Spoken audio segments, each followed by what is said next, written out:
I may not sound like a person who gets his rocks off sometimes by playing a naughty video game or two. Actually, that's bollocks. I think 90% of the games on my shelf would have you at least kill one person, but I do believe there's nothing wrong with letting loose in a video game, even though some experts thought otherwise. See, in the mid-2000s, and before that in fact, we questioned it more back then. Games like Grand Theft Auto, Manhunt, Doom were put under scrutiny and said to be bad influences on behaviour. But it turns out is one of the most insanely idiotic things I have ever heard. But it didn't stop the censors when trying to tone down the violence, with other countries having tougher censorship than others, including the game we're talking about today, and that game being The Punisher from 2005. I played Rugrats in my last video, and now it's time for the big boys to play. Look at the adjective, play. Not gonna lie, I felt like such a rebel playing this game in my teens. Ma didn't really approve of me playing these games when I was a kid, but it was okay for my brother to play San Andreas, and he's a year older than me. I have so many questions. Anyway, enough chat, let's get into The Punisher. The Punisher is a third-person shooter where you take control of the Marvel comic vigilante Frank Castle, aka The Punisher, who after his family was killed in a mob hit, has one goal: to wipe criminal scum off the face of the earth in the most vengeful and painful ways as possible. From dirty drug dealers and gangsters, to Russian mercenaries, and even Wilson Fisk's personal security, with many surprises in store. Now, as the Punisher, you'll be shooting a lot of people. Yeah, no shit. So, what's that like? Well, in my opinion, I think it's a little rough around the edges, but nowhere near broken. In fact, I think it enhances the game's gritty charm. The bullets will go in the direction you want them to go, and even better in zoom in mode. It's also awesome to kick down the door, to catch them off guard and just let rip. The game gives you an excellent arsenal to work with too, ranging from sidearms like the 9mm and hand cannons to assault rifles, shotguns and even flamethrowers and grenade launchers. So you're sport for choice here. But my personal favourites are the revolver, reliable, accurate and powerful, the 5.56mm assault rifle for its attachable grenade launcher, and the machine gun. Ho ho ho! You wouldn't want to get in the way of this one. This is a limb tearer. Neat. Actually, one of my favourite moments from the game involves this weapon. Fellow criminal scum, we gather to celebrate the life of Holy Feckin' Mary of Joseph. Please, for the love of God, not over the sausage rolls. You can even hear Castle give a description of the weapons. The barrel has a habit of melting down, so mine are custom made. To change a barrel in the field, I bring oven mitts. When a high-speed 5.56mm round enters the human body, it turns sideways and rips several inches through muscle and tissue, and then shatters, for when I really want to hurt someone. For long-distance brain surgery, this bolt-action .50 caliber does the trick. It's balanced, powerful, and accurate. The Punisher is voiced by Thomas Jane, who reprises his role as the title character from the 2004 film. Now, in the film, he was alright. He's not John Bernthal, but he does hit the notes when it's needed. In saying that, he's not the best actor in the world, is he? As sad as the ending to The Mist was, let's be honest, he's screaming like he's locked his keys in the car. Oh god, we got another one, someone get the coat hanger. But in the game, I have to say, he's excellent, hitting the mark as the man who's got nothing left, and all that remains is vengeful hatred.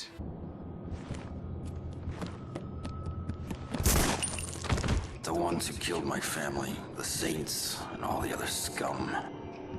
They've given me a reason to live. I'm back. And it's their turn to die. I mean, look at his face. He gives a look that says, 3 minutes, run you in the middle, or your nuts are coming off. And that's the Punisher. He wants to rid the streets of criminals, one scumbag at a time. And the game makes it easier to stomach as you deal with real pieces of But he's not void of all humanity. He still wants to protect the innocent. Hey, you're the Punisher. Thanks, man. For what? For saving my life? Right. I think. He also has people he cares about, like his neighbour Joan, who was kidnapped by Bushwhacker and has to rescue her. Are they all dead? What about Bushwhacker? Come back, Bushy, I don't wanna! Getting back to the gameplay, there is a scoring system here, so violence is not only permitted, it's encouraged. So just shooting the bad guys is not enough. You need to go a lot heavier by interrogating them. And if you interrogate the right people, you get a nice bonus. And not only that, they can help you in some way, by giving you directions or giving locations on secret stash of weapons. And even better if you find a special interrogation, and there is a nice variety. They can be as basic as holding someone over the side of a building, to some extreme like locking someone in a cremator, pushing them into a saw, or frying them in the electric chair. I personally like the ones where you can smash their head into something. Yes, I am saying, fuck off. I like this. It's a cool risk and reward system for more points and stuff. You have to inflict enough pain to get the info without killing them. Otherwise, you lose points. Also, if you interrogate the right guy, you can trigger a flashback from Castle's memory. I'm gonna be a daddy! Huh? Be a good one. The thing is, once you've successfully interrogated someone, killing them after deducts points, which I think is a massive buzzkill. I don't get it. You can kill him outside of the interrogation after, and no penalties. That's ridiculous. It should be up to me what I want to do with the guy with no repercussions. A points reduction maybe, but not point loss. That's bull. Also, this is where the censorship, where I'm from, comes in. In the UK release, if you kill someone in an interrogation, the screen goes black and white and zooms out to help cover the gore. People had their gripes about this, and I totally get it. But I think it's cool in some ways. It shows what the Punisher character can be at his darkest. But I really do understand why people would be upset. But I'd be really pissed if I got this game in Germany or Australia. I heard they cracked down hard on their released copies. Anywho, another quick point builder. You can quick kill enemies. Get up close and personal to them, press the square button and wham, dead. I love it when you get the chance to do it one after the other. And it's something I can never really get bored of because of the different ways you do them in. And the noise the game makes when you slit someone's throat is... yeah. And if you have a spare grapefruit, you can shove one into his gob and watch him panic before his head explodes.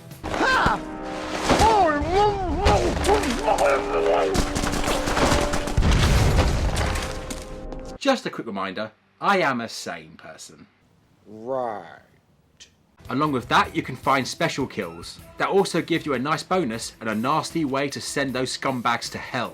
Favourites being kicking someone into a bear trap and trapping a guy in a coffin with a live grenade. Personally, I think funeral homes should take up this practice. Hey, sometimes you just want to make sure, that's all. Now, with all that, you need to make sure you build up your multiplier to get the best score. And you have to do that without getting shot, which is easier said than done, because bullets can come flying from all different directions without you knowing it, and the baddies could slip by unnoticed. At first, you can be a bit of a bullet sponge and mow crackheads down with ease, but sooner or later you'll be facing Yakuza members wearing full body armour, and the only way to take them down is with a headshot. So not getting shot is kinda tricky. Or maybe it's me being I don't know. So what you can do is grab a guy and use them as a human shield, which is a strategy I went with a lot in my playthrough. And again, it works very well. You can also buy upgrades and gun attachments with the points you've earned to make things easier too. Or if you just feel like going it, you can turn on slaughter mode and go all stabby stab for a short period of time. Again, this is an absolute blast and can get you out of a sticky situation. Now, apart from your usual enemies, you do get boss fights, and they're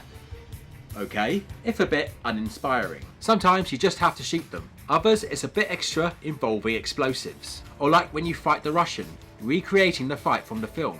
Actually, funny enough, in the film, the Russian is played by pro wrestling legend Kevin Nash, the smartest man in wrestling that also said this. Look at the adjective. Play. You stupid bastard! You fight in your apartment and it literally lasts about 2 minutes, but you do get to recreate that scene from bottom.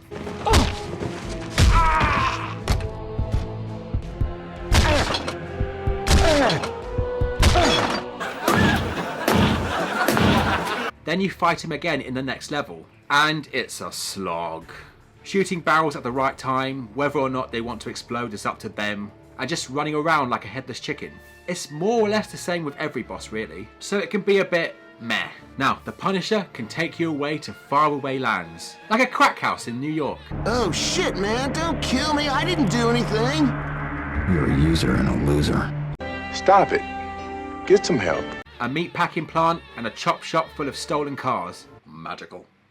Seriously though, these levels reflect the grim world of Frank Castle quite nicely, and I did have a good time with them for the most part. Like Marnucci's mansion, where you get a lot of ways to punish those mobsters, the Russian merc ship with those tight corridors and the Russians coming at you and just blowing them away one by one is satisfying. I also had fun playing in the jungle on Grand Nixon Island, with lots of good sniping to be had. The frame rate did drop a bit here, but it was never unplayable, so that's fine. The docks, you can take it or leave it. you knew they were padding it out when they used the same location twice. You also get to go to Stark Tower and mess up some Yakuza there. You even get an appearance from Iron Man himself. This honestly is fantastic. But he's not the only notable appearance here. At the docks, you get to fight alongside Black Widow. On Grand Nixon Island, you team up with Nick Fury. You get to fight Bullseye at Fisk Industries. Oh, here's a hint. Go for the head! And we also get an appearance from Matt Murdock. But of course, we all know him as the blind guy from Daredevil. This is genuinely really cool, because they're not just here for a wink and a nudge. They all have a part to play in the story of this game. Now, speaking of the story, it's not bad. It's not anything deep, but it's serviceable action fun with 1 or 2 surprises in store. Now, this is very loosely based on the 2004 film. That was released a year earlier, and the game barely brings up any events of the film. So in my opinion, you don't really need to watch the film to get anything in this. The game starts with the Punisher getting arrested at the Takagi building, and then being questioned on what he's been up to over the past 3 weeks. Get the fuck out of the road, asshole! I wasn't even in the road, you wanker! Anyway, we jump back 3 weeks to a local crack house, and after clearing that out, he nearly gets run down. And what I found really funny was how Lieutenant Molly responded to this. You noted the license plate ASM 129, but never reported it to the police. Love, he just wiped out a building full of crackheads, and you expect him to call the fuzz after? Who do you think he is? Antifa?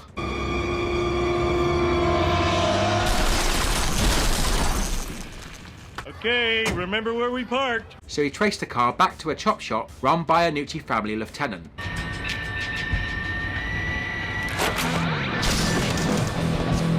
What? At it now, and up for but you've got a sentence. You're supposed to be dead. I've heard that before. Be my guest. The Nucci's cargo. Why are they here? What's the connection? Please! I just take orders from Bobby Nucci. Don't hurt me. Let's talk outside. It's getting kinda close in here. No, please! You, my friend, are royally... And now he takes on the Nucci drug smuggling operations, and the family itself, along with the Russian mercs that have managed to get their hands on a nuke. The nuke, where is it? I will tell you nothing! You know nothing about a nuke! It's not here! Oh, for fuck's sake. So you got to go to Grand Nixon Island to sort that out.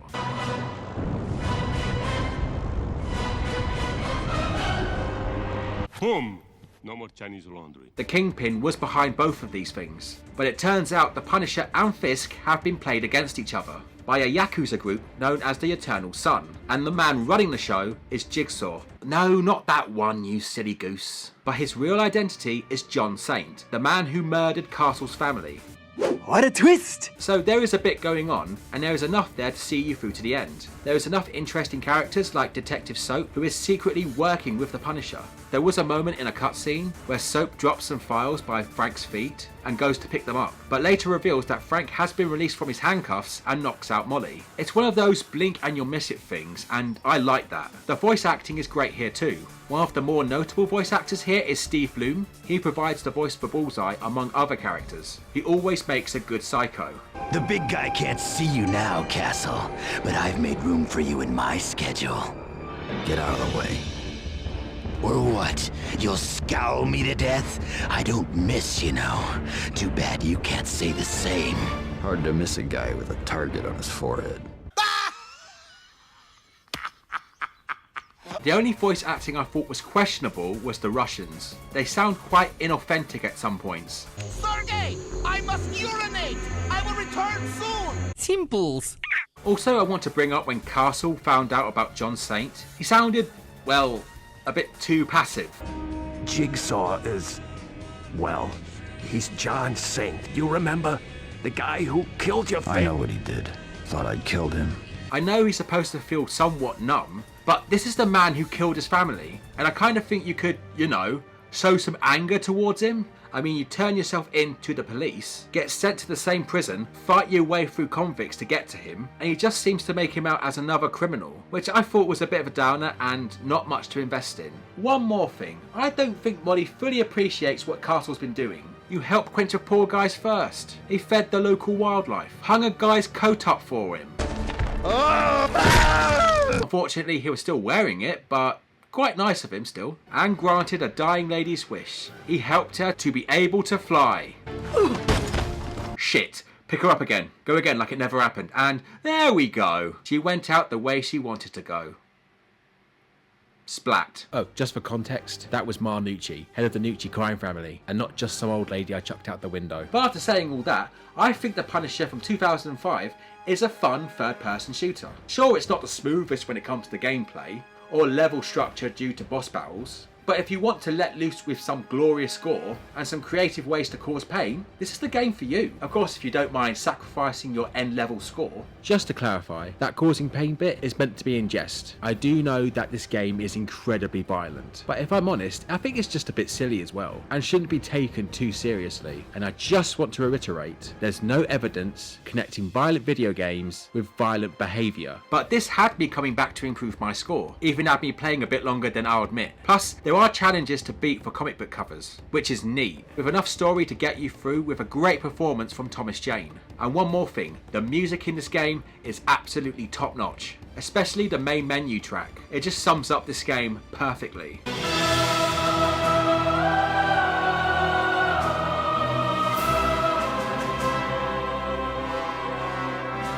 So what more do you want? I would definitely recommend this to people who love TPSs. I wouldn't say this was a hidden gem, but there are people out there who should experience this game. And fans of The Punisher too. There is a lot of lore to sink your teeth into. And on that note, I'll let Frank have the last word here. I don't smile much. Don't smile ever. But if I did, this would be one. And that was my review of The Punisher on PS2 from 2005. But what do you guys think? Did you play this game? What's the most violent game you played? What's your favourite Marvel video game? Do you agree with me? Do you disagree with me? Comment down below and let me know, because I would really love to know. And that's about everything for today, my friends, and thank you so much for tuning in, and I hope you enjoyed this video. If you like what you saw, make sure you like. If you love what you saw, make sure you subscribe. And if you really love it, share it about too. And follow me on Facebook, X and Instagram. I've been Titch, and I'll see you guys in the next one. Take care!